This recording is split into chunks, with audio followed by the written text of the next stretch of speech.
Hello दोस्तों, GK उत्कर्ष cycle में आप लोगों को स्वागत है। तो दोस्तों, ज्ञान बिंदु जीएस एकेडमी दोस्तों यह जो है डेली टेस्ट सीरीज और दोस्तों यह जो है डेली टेस्ट सीरीज सभी एग्जाम के लिए अति महत्वपूर्ण है। जैसे यहाँ पर दोस्तों बता दें, जैसे संघ लोक सेवा आयोग, राज्य लोक सेवा आयोग, कर्मचारी चयन आयोग, रेलवे भर्ती और जीएस आधारित जो भी एग्ज़ाम है दोस्तों सभी के लिए दोस्तों यह जो है डेली टेस्ट सीरीज इम्पोर्टेंट है दोस्तों। और इसमें जो भी क्वेश्चन है रोशन आनंद द्वारा तैयार किया गया है इसमें। तो आते हैं सीधा प्रश्न पर। तो दोस्तों पहला क्वेश्चन, दोस्तों चैनल को सब्सक्राइब कर दीजिएगा और एक बार लाइक कर दीजिएगा, भूलिएगा नहीं। तो आते हैं पहला क्वेश्चन पर। कई एक कोशिकीय जीव में सीलिया और फ्लेजिया नामक प्रचलन अंग होते हैं। इन प्रचलन अंगों को निर्माण किस संरचना के द्वारा होता है? तो इसका सही आंसर हो जाएगा ऑप्शन 1। यह जो है कोशिका झिल्ली के द्वारा होता है दोस्तों। इन प्रचलन अंगों को जो निर्माण होता है कोशिका झिल्ली के द्वारा होता है। और आते हैं अगले प्रश्न पर। अगला प्रश्न, निम्नलिखित कथनों पर विचार करना है। तो आइए दोस्तों विचार करते हैं। तो दोस्तों इस प्रकार इसका सही आंसर हो जाएगा ऑप्शन डी हो जाएगा। और 1, 2, 3 अर्थात दोस्तों सभी सही है, तीनों कथन सही है। सही कथन को चुना था और दोस्तों सभी को देख लेते हैं बारी बारी से। तो पहला कथन है, अणुओं का निर्माण 2 या 2 से अधिक परमाणु का आपस में रासायनिक बंधन द्वारा जुड़े और उपरांत होता है, जो कि पहला कथन सही है। दूसरा कथन, तत्वों के अणु का निर्माण एक ही प्रकार के परमाणुओं से होता है, ये भी सही है। और कुछ तत्व ऐसे हैं जिनके अणु का निर्माण केवल एक परमाणु से ही होता है। तो इस प्रकार दोस्तों सभी कथन सही है। इस प्रकार इसका सही आंसर हो जाएगा ऑप्शन डी हो जाएगा। आते हैं दोस्तों अगले प्रश्न में। दोस्तों मेरे वीडियो अच्छा लग रहा है तो चैनल को सब्सक्राइब कर लीजिए। प्रश्न पर आते हैं, इंद्रधनुष का निर्माण प्रकाश के जिस परिघटना के फलस्वरूप होता है वह है। इसका सही आंसर हो जाएगा ऑप्शन डी दोस्तों, वर्ण विक्षेपण। और दोस्तों वर्ण विक्षेपण के दौरान दोस्तों इंद्रधनुष का निर्माण जो कि यह परिघटना है, जो कि इंद्रधनुष का निर्माण होता है और जो परिघटना है वह वर्ण विक्षेपण है। अगला प्रश्न, विटामिन डी की कमी से मानव में हड्डियों का सही से विकास नहीं होता है। ये बात सही है दोस्तों, परंतु शरीर में विटामिन डी की अधिकतम किस अंग में क्षति पहुंचाता है? तो बताना है इस हमारे शरीर में जो विटामिन डी जो है अधिकतम जो है किस अंग को क्षति पहुंचा देता है? इसका सही आंसर हो जाएगा ऑप्शन बी दोस्तों, किडनी को। और दोस्तों यह जो किडनी को क्षति पहुंचाता है अधिकतम जो है विटामिन डी अधिकतम जो होने से किडनी को क्षति पहुंचाता है विटामिन डी। अगला प्रश्न है, स्टार्च और जल के क्लोराइड विलयन, स्टार्च और जल के क्लोराइड विलयन के संबंध में निम्नलिखित में से कौन सा वक्तव्य सही है? तो स्टार्च और जल के क्लोराइड के संदर्भ में यह क्वेश्चन है। इसका आंसर सी हो जाएगा, इनके द्वारा टिंडन प्रभाव प्रदर्शित करता है। स्टार्च और जल के क्लोराइड के जो विलयन के संबंध में इनके द्वारा टिंडल प्रभाव प्रदर्शित करता है। इसका आंसर सी हो जाएगा दोस्तों। अभी तक मैं वीडियो को लाइक नहीं किए हैं तो लाइक कर दीजिए। अगला प्रश्न है, 4 ओम तथा 12 ओम प्रतिरोध वाले 2 प्रतिरोधों को समांतर क्रम में जोड़ा गया है, इनका समतुल्य प्रतिरोध मान होगा। तो इसका सही आंसर हो जाएगा ऑप्शन 1 दोस्तों, 3 ओम जो इसका मान होगा 3 ओम। आते हैं अगले प्रश्न पे। अगला प्रश्न, निम्नलिखित कथनों पर विचार करना है। तो सभी कथन को विचार करते हुए इस प्रकार इसका आंसर दोस्तों 1 हो जाएगा, पहला ही सही है। और पहला को ही देखेंगे, पौधे में लैंगिक तथा अलैंगिक दोनों विधि से प्रजनन होता है। जो पौधे में होता है ना, लैंगिक और अलैंगिक विधि दोनों से प्रजनन होता है। तो पहला ही कथन सही है। अगला प्रश्न है दोस्तों, रक्त कोशिका प्लेटलेट्स का निर्माण अस्थिमज्जा में उपस्थित किन कोशिकाओं द्वारा होता है? तो उस कोशिका का नाम बताना है। इसका आंसर 1 हो जाएगा, मेगाकैरियोसाइट्स। मेगाकैरियोसाइट्स जो कि यह जो है दोस्तों यह कोशिका है जो कि रक्त कोशिका प्लेटलेट्स का निर्माण होता है। निर्माण अस्थिमज्जा में उपस्थित किन कोशिका से होता है? तो मेगाकैरियोसाइट्स के कारण दोस्तों निर्माण होता है। अगला प्रश्न है, किसी बल्ब में 1 मिनट में 120 कूलम आवेश प्रवाहित होता है तो विद्युत धारा का मान क्या होगा? इसका सही आंसर हो जाएगा ऑप्शन सी 2A होगा, इससे 2A। अगला प्रश्न है, स्थिर आयन पर किसी गैस का एक निश्चित मात्रा का दाब परम ताप सीधा समानुपाती होता है, तो गैस संबंधी यह नियम दिया था। तो गैस संबंधी नियम किसने दिया था? जो कि स्थित आयतन ताप पर किसी गैस का एक निश्चित मात्रा का दाब परम ताप का सीधा समानुपाती होगा। तो इसका सही आंसर है ऑप्शन सी, यह गे-लुसाक ने दोस्तों नियम दिया था, गे-लुसाक। अगला प्रश्न, निम्नलिखित कथनों पर विचार करना है दोस्तों। तो सभी कथन को देखते हुए इसका आंसर डी हो जाएगा, जो कि दोनों को न तो एक और न ही दो ही सही है। तो आते हैं अगले प्रश्न पे, 12 नंबर क्वेश्चन पर आते हैं। निम्नलिखित में से कौन समस्थानिक का युग्म सही नहीं है? तो इसका सही आंसर हो जाएगा ऑप्शन डी, क्योंकि यह सही नहीं है, इसका आंसर डी हो जाएगा। अगला प्रश्न है, आवेश के प्रवाह की दिशा किस भौतिक राशि से निर्धारित होता है? इसका सही आंसर हो जाएगा सी, विद्युत धारिता से निर्धारित होता है। अगला प्रश्न है, जो विविधता के अंतर्गत पर्यावरण के किस घटना के विविधता को शामिल किया जाता है? जो विविधता के अंतर्गत पर्यावरण के किस घटना के विविधता को शामिल किया गया है? तो किसके अनुसार? जैव विविधता के अनुसार। इसका सही आंसर है ऑप्शन एक, जैविक घटना। दोस्तों जैविक घटना को शामिल किया गया है। अगला प्रश्न पर आते हैं 15 नंबर क्वेश्चन पर, लिपिड को ही वसा कहते हैं दोस्तों, पाचन में कौन सहायक होता है? तो वसा में कौन सहायक होता है? तो इसका आंसर दोस्तों एक हो जाएगा, एक और दो ही सहायक होता है, जो कि पीत अम्ल सहायक होता है और लाइपिड जो कि यह सहायक होता है। पीत अम्ल और लाइपिड जो कि वसा के पाचन में सहायक होता है। इसका आंसर एक हो जाएगा। अगला प्रश्न पर आते हैं, निम्न में से कौन इलेक्ट्रॉन ग्रहण कर ऋणायन बनाता है? इसका सही आंसर हो जाएगा ऑप्शन सी, अधातु। दोस्तों अधातु दोस्तों इलेक्ट्रॉन ग्रहण कर ऋणायन बनाता है। दोस्तों वीडियो अच्छा लग रहा है तो एक बार शेयर जरूर करें, भूलिएगा नहीं, एक बार शेयर कीजिएगा।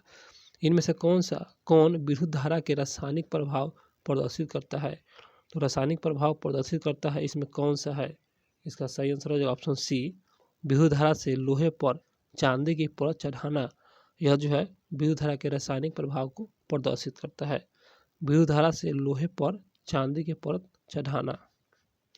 अगला प्रश्न है, जीवन रक्षक हार्मोन्स का स्रावन मानव के किस अंतःस्रावी ग्रंथि से होता है? इसका सही आंसर हो जाएगा ऑप्शन बी, एड्रिनल मेडुला से होता है, जो कि जीवन रक्षक हार्मोन्स स्रावन होता है एड्रिनल मेडुला जो है ग्रंथि से स्रावित होता है, और यह अंतःस्रावी ग्रंथि है, ये भी याद रखिए आप लोग। अगला प्रश्न है, हाइड्रोजन के संबंध में कौन सा सही नहीं है अर्थात गलत है? इसका आंसर सी, जो कि गलत है। तो हाइड्रोजन के संबंध में सही देख लेते हैं, यह रंगहीन और गंधहीन गैस है। हाइड्रोजन रंगहीन और गंधहीन गैस है, जो कि सही है। यह अति ज्वलनशील गैस है, ये भी सही है। और यह द्विपरमाणु है, ये भी सही है। अगला प्रश्न, निम्न विद्युत परिपथ में ए और बी के बीच समतुल्य प्रतिरोध कितना होगा? तो इसका सही आंसर हो जाएगा दोस्तों ऑप्शन बी, 1.5 ओम होता है। अगला प्रश्न पर आते हैं, शरीर के आवश्यक विटामिन डी कितना प्रतिशत भाग शरीर के सूर्य के प्रकाश से उपस्थित में मिलता है? तो इसका सही आंसर हो जाएगा ऑप्शन बी, 90%। दोस्तों बहुत ज़्यादा मिलता है, 90%, जो कि यह शरीर के आवश्यक विटामिन डी का जो है कितना प्रतिशत भाग शरीर में सूर्य के प्रकाश से उपस्थित से बनता है? तो 90%, इसका आंसर बी हो जाएगा। अगला प्रश्न है, एक उत्तल दर्पण के फोकस दूरी 15 सेंटीमीटर है, इस दर्पण के अक्ष पर दर्पण से 10 सेंटीमीटर की दूरी पर एक वस्तु रखी गई है, तो बताना है प्रतिबिंब कितनी दूरी पर बनेगा? तो इसका सही आंसर है ऑप्शन बी, 6 सेंटीमीटर पर बनेगा इसका प्रतिबिंब। अगला प्रश्न है, लघुपथन के समय विद्युत परिपथ में विद्युत धारा का मान क्या होगा? इसका सही आंसर है ऑप्शन सी, बहुत अधिक बढ़ जाता है। जब दोस्तों शॉर्ट सर्किट होता है ना, उस समय इसका जो विद्युत धारा का जो है मान जो है बहुत अधिक बढ़ जाता है। अगला प्रश्न होगा, निम्न कथनों पर विचार करना है दोस्तों। तो आइए इसे विचार करते हैं। तो दोस्तों इस प्रकार आइए देखते हैं ऑप्शन में और क्या है। तो दोस्तों पढ़ते हैं। पहला कथन है, दोनों किडनी के द्वारा प्रति मिनट 1 ml मूत्र का निर्माण होता है, जो कि सही है। दोनों किडनियों द्वारा 1 ml मूत्र का निर्माण होता है। दूसरा देखते हैं, मूत्राशय में जब 150 ml मूत्र जमा हो जाता है तो मूत्र त्याग की इच्छा उत्पन्न हो जाता है।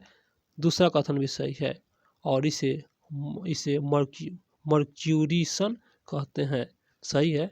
तीसरा कथन, अधिकतम 250 से दोस्तों 300 ml मूत्र की सही मूत्राशय में रोका जा सकता है।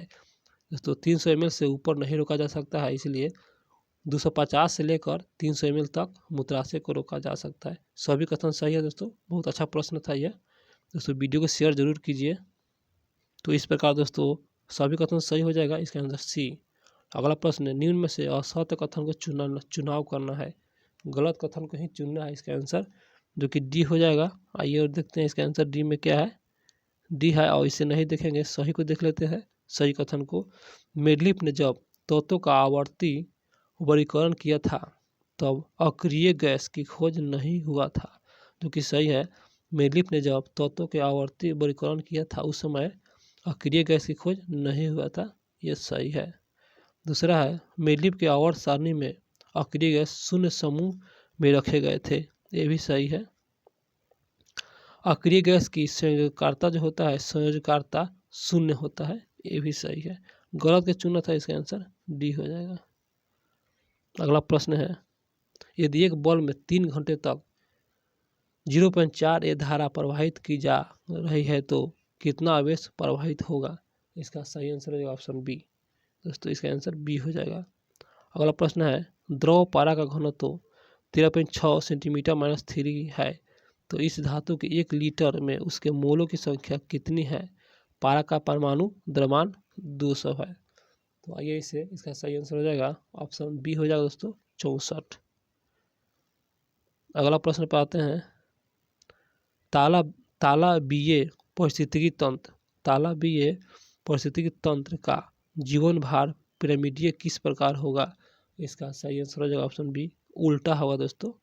तालाबीय जो है ना, तालाबीय जैसे तालाब कहा जाता है उसी को कहते हैं तालाबीय पारिस्थितिकी तंत्र का जो है जीवन भार पिरामिडीय जो है उल्टा होगा। अगला प्रश्न है, निम्नलिखित में किसका आकार सबसे बड़ा है? तो बड़ा आकार का चुनना है, इसका आंसर एक एफ अर्थात लोहा का आकार सबसे बड़ा है।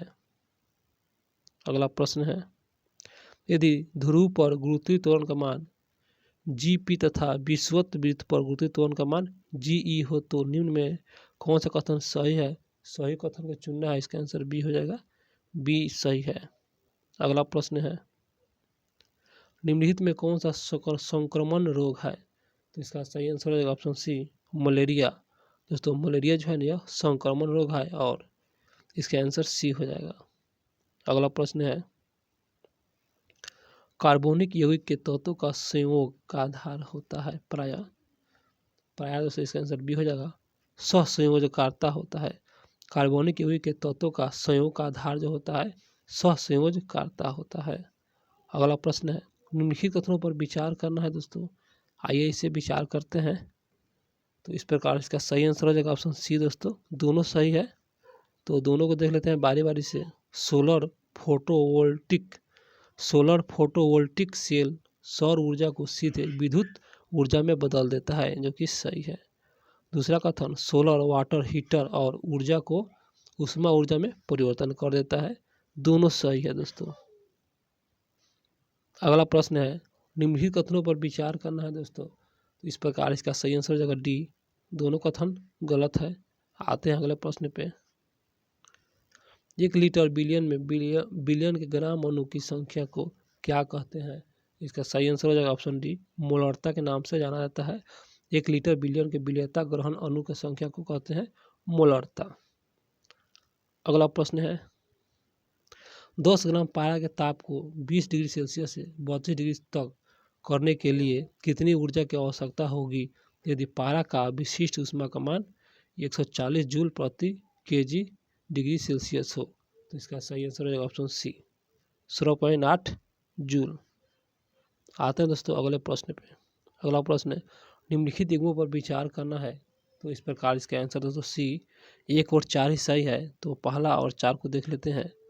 तो ब्रिक की लंबाई 10 से 12 सेंटीमीटर जो कि सही है, और ब्रिक का भार 120 से 170 सेंटीमीटर।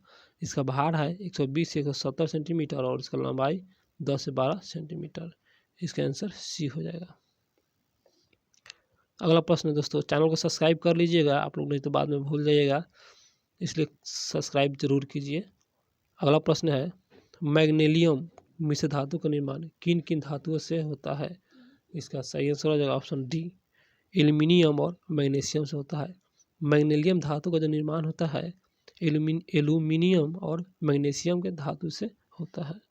अगला प्रश्न है, कोई लिफ्ट गुरुत्वीय त्वरण 1/5 त्वरण के ऊपर जा रही है, तो लिफ्ट में खड़े हुए 60 केजी के मनुष्य का आभासी भार क्या होगा।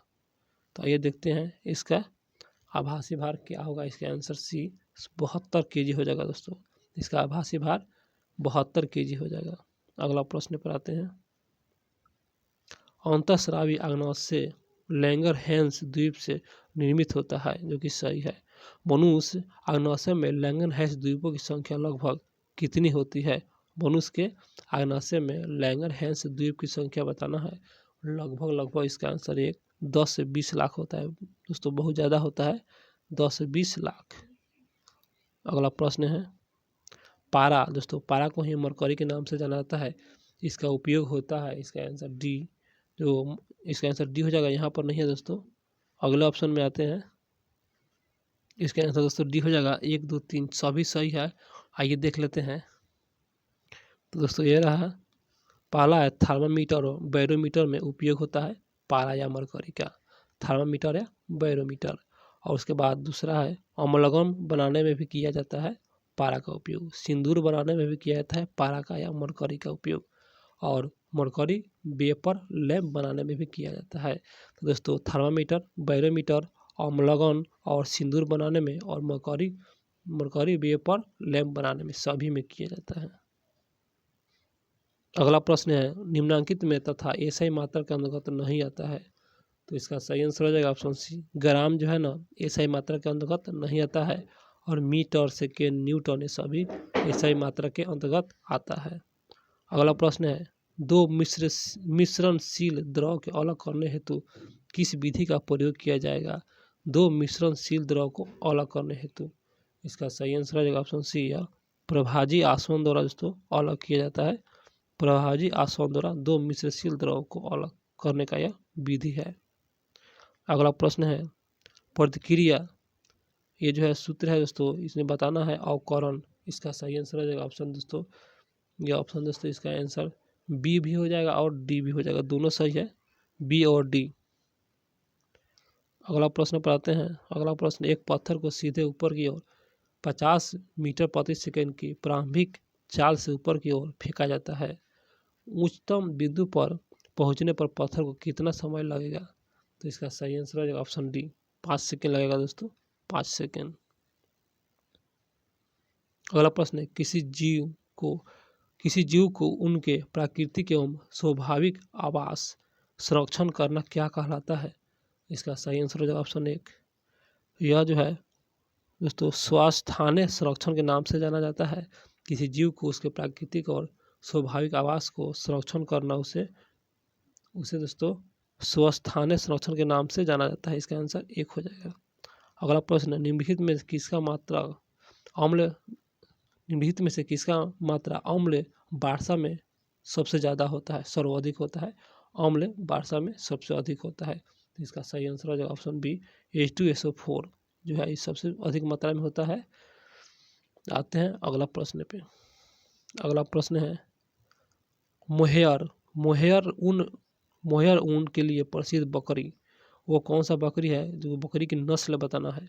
मोहेयर ऊन के लिए प्रसिद्ध बकरी की नस्ल, इसका सही आंसर हो जाएगा ऑप्शन बी, अंगोरा दोस्तों। यह बकरी का नस्ल है अंगोरा, जो कि यह जो है ऊन के लिए ऊन उत्पादन करता है यह बकरी, जो कि बहुत अच्छा है। अंगोरा जो है बकरी है, यह नस्ल है बकरी का। अगला प्रश्न पर आते हैं, निम्नलिखित में किसका जलीय विलयन विद्युत अपघटन बनाएगा?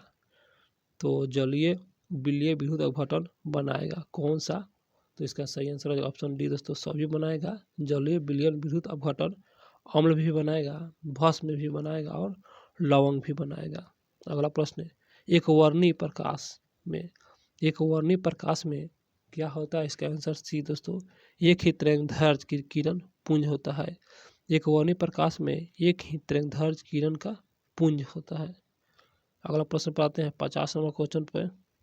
एक ध्वनि तरंग का तरंगदैर्घ्य 70 सेंटीमीटर और इसकी आवृत्ति 1000 हर्ट्ज है। ध्वनि तरंग को 1.4 किलोमीटर की दूरी तय करने में कितना समय लगेगा? इसका सही आंसर हो जाएगा ऑप्शन डी, मात्र दोस्तों 2 सेकेंड लगेगा। दोस्तों मेरा क्वेश्चन हुआ समाप्त। तो मेरे वीडियो अच्छा लगा हो तो सब्सक्राइब करें भूलिएगा नहीं, और एक बार लाइक कीजिएगा। तो दोस्तों मिलते हैं और अगले सेट पर। और दोस्तों बता दें, इसका PDF टेलीग्राम पर उपलब्ध है, आप लोग वहाँ से डाउनलोड कर लीजिएगा, भूलिएगा नहीं।